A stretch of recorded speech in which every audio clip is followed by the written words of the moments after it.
भैजू महाविद्यालय भैजू के YouTube channel पर मैं सैम डी चंद आपका हार्दिक स्वागत करता हूं। ये बीए थर्ड ईयर की क्लास है। Paper second, measurement and evaluation in education. इसके अंदर हमारी फर्स्ट यूनिट में वैलिडिटी हम करा रहे थे। वैलिडिटी का हमने अर्थ आपको समझा दिया था, संबंध समझा दिया था। इसके अलावा हमने वैलिडिटी के प्रकार आपको करा दिए थे। आज हम बात करेंगे वैलिडिटी के कारकों की जो वैलिडिटी को प्रभावित करती हैं। ऐसे फैक्टर्स जो वैलिडिटी को प्रभावित करती हैं या वैधता को प्रभावित करने वाले कारकों की आज हम अध्ययन करेंगे। ऐसे कौन कौन से कारक हैं जिनकी वजह से वैधता प्रभावित हो सकती है। सबसे पहला कारक है परीक्षण पदों की कठिनाई स्तर। परीक्षण के अंदर जैसे हम पदों को रखेंगे वो हमारी वैधता को भी प्रभावित करते हैं। जैसे समझ लीजिए कि अगर परीक्षण में हमने पद रखे हैं, जो हमने क्वेश्चंस रखे हैं, उनका कठिनाई विस्तार बहुत ज़्यादा अधिक है, तो हम कह सकते हैं कि हमारे परीक्षण की विश्वसनीयता कम है। और कठिनाई विस्तार कम है तो उसकी वैधता अधिक होगी। कठिनाई विस्तार से मतलब यहाँ पर यह है कि अगर समझ लीजिए हमने कोई क्वेश्चन लिया और उसके कठिनाई का स्तर है कि उसे सिर्फ 25% बच्चे ही सॉल्व कर पा रहे हैं। जितने भी बच्चों पर हमने प्रशासित किया उसमें से सिर्फ 25% ही कर पा रहे हैं। तो इसका मतलब ये है कि वो डिफिकल्ट क्वेश्चन है। दूसरा क्वेश्चन हमने लिया, उसे जो है 75% से ज़्यादा बच्चे सॉल्व कर पा रहे हैं, तो हम कह सकते हैं ऐसा क्वेश्चन आसान है। तो इस प्रकार अगर हम देखेंगे इनका कठिनाई विस्तार तो लगभग 50 अंकों तक का इनका कठिनाई विस्तार हो गया। और अगर किसी परीक्षण में बहुत ज़्यादा कठिनाई विस्तार है तो हम कह सकते हैं कि ऐसा परीक्षण जो है उसकी जो वैधता है वो प्रभावित हो जाएगी। उसकी वैधता कम होगी। जितना ज़्यादा विस्तार होगा उतनी ज़्यादा कम वैधता होगी, जितना कम विस्तार होगा उतनी ज़्यादा वैधता अच्छी होगी। इसके अलावा हम बात करेंगे परीक्षण की लंबाई की। परीक्षण की लंबाई की जब हम बात करते हैं तो परीक्षण जितना अधिक बड़ा होगा और उसे प्रशासित करने में जितना ज़्यादा समय लगेगा, हम कह सकते हैं परीक्षण ज़्यादा अच्छा है या ज़्यादा वैध है, क्योंकि लंबाई का जो है प्रभाव पड़ता है वैधता पर। और अगर किसी परीक्षण को तेज़ी से निपटा लिया जाता है, मतलब उसकी लंबाई उतनी ज़्यादा नहीं है, तो वो जो है ज़्यादा वैध नहीं होगा। क्योंकि परीक्षण जितना ज़्यादा बड़ा होता है, जितना ज़्यादा लंबा होता है, उसकी विश्वसनीयता और उसकी वैधता उतनी ज़्यादा अधिक होती है। लंबाई ज्ञात करने के लिए यहाँ पर जो है ऐसी स्थिति में जब परीक्षण लंबा है तो हम कैसे उसकी वैधता ज्ञात करेंगे, इसका सूत्र भी यहाँ पर दे रखा है। इसके बाद प्रश्नों की जो भाषा है इसका भी वैधता पे प्रभाव पड़ता है। अगर हम परीक्षण के अंदर ऐसे प्रश्न यूज करें जिनके अंदर कठिन और अस्पष्ट या दो से अधिक अर्थ वाले या साहित्यिक शब्द हैं, तो ऐसे प्रश्नों को समझना जिनके अंदर ऐसे शब्दों का उपयोग किया गया हो किसी भी परीक्षार्थी के लिए मुश्किल हो सकता है। और अगर इसके अंदर ऐसे शब्दों की मात्रा बहुत ज़्यादा होगी तो वो परीक्षण की वैधता गुणांक को प्रभावित ज़रूर करेंगे और हम छात्रों की सही ढंग से योग्यता का मापन नहीं कर पाएंगे, क्योंकि बच्चे उन प्रश्नों का हल इसलिए नहीं कर पा रहे क्योंकि वह उन्हें समझ नहीं पा रहे। ये नहीं है कि उन्हें आता नहीं है। इस प्रकार जो परीक्षण है वो अपने उद्देश्य की पूर्ति नहीं कर पाएगा और परीक्षण की जो वैधता है वो कम रह जाएगी। इसलिए जब हम परीक्षण का निर्माण करें तो इस चीज़ का ध्यान रखें कि उसकी जो भाषा है स्पष्ट हो, सरल हो और संक्षिप्त हो। उसे समझने में किसी प्रकार का कोई कंफ्यूजन ना रहे। इसके अलावा समूह की विभिन्नता द्विवैधता पर, वैलिडिटी पर प्रभाव डालती है।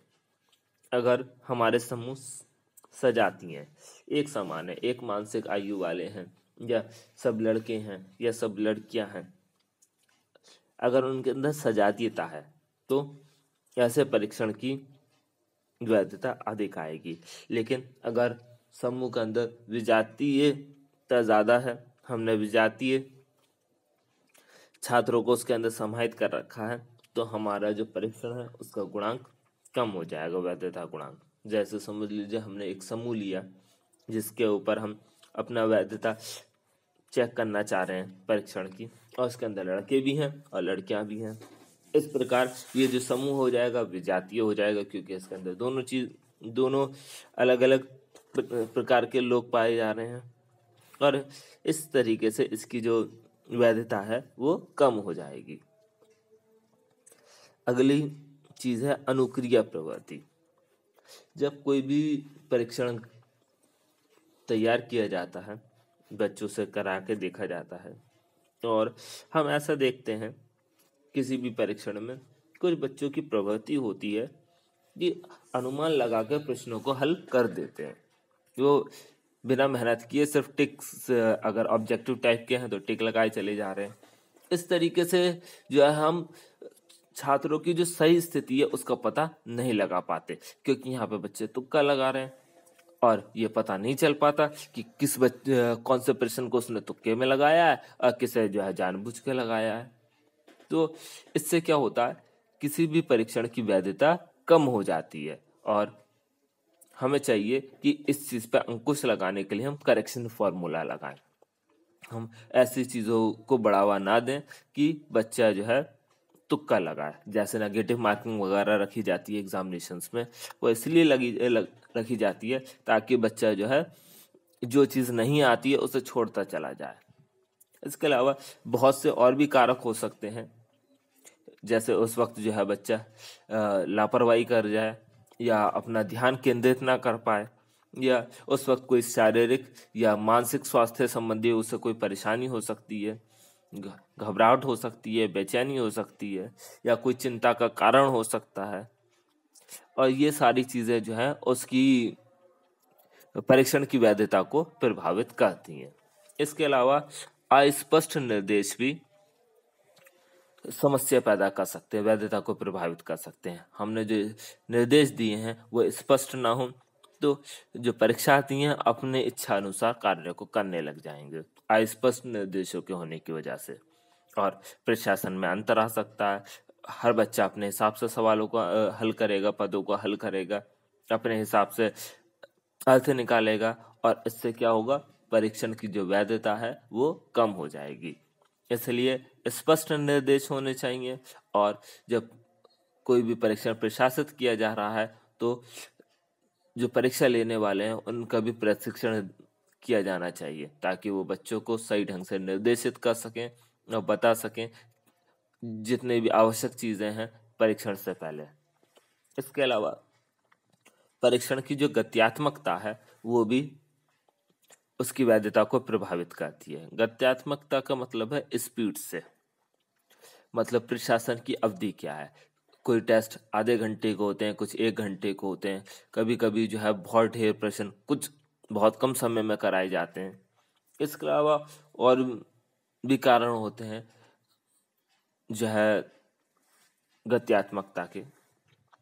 अगर किसी परीक्षण के प्रशासन की अवधि ज्यादा है तो हम कह सकते हैं कि उसके अंदर गत्यात्मकता कम पाई जाएगी और उसकी वैधता गुणांक भी ज्यादा होगा। मतलब किसी भी टेस्ट की अगर स्पीड कम है, गत्यात्मकता कम है, तो उसका वैधता गुणांक ज्यादा अच्छा होगा। जबकि इसके विपरीत अगर किसी परीक्षण की जो प्रशासन की अवधि है वो कम है तो उसकी गत्यात्मकता, उसकी जो स्पीड है वो बढ़ जाएगी और उसकी जो वैधता है वो कम हो जाएगी।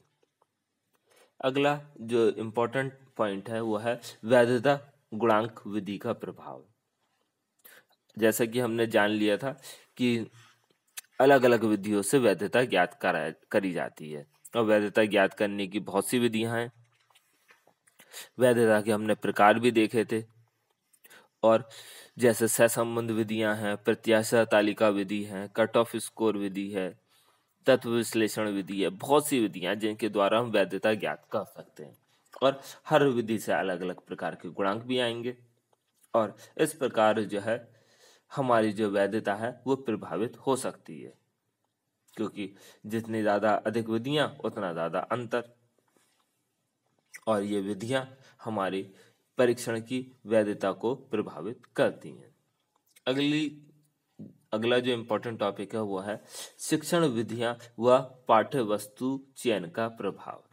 जैसे समझ लीजिए हम इंटर के बच्चों के लिए कोई परीक्षण बना रहे हैं, तो इंटर के बच्चों का जो मानसिक स्तर है, उनका जो पाठ्यक्रम है, उसके अनुसार हम वो बनाएंगे, परीक्षण बनाएंगे।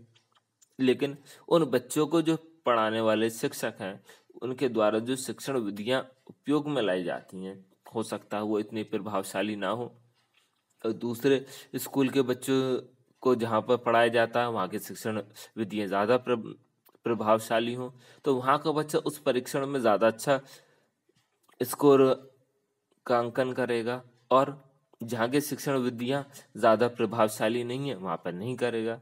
इस प्रकार जो शिक्षण विधियां हैं और पाठ्य वस्तु का जो चयन है, ये भी आपकी वैधता, परीक्षण की वैधता को प्रभावित करता है। कि आपने आसान चीजें चुन ली पाठ्य वस्तु में से, तो प्रत्येक बच्चा कर लेगा। कठिन चीजें चुनी है तो सिर्फ वही लोग कर पाएंगे जिन्होंने सही से पढ़ा होगा। तो ये सारी चीजें हमारे जो परीक्षण की वैधता है उसे प्रभावित करती हैं।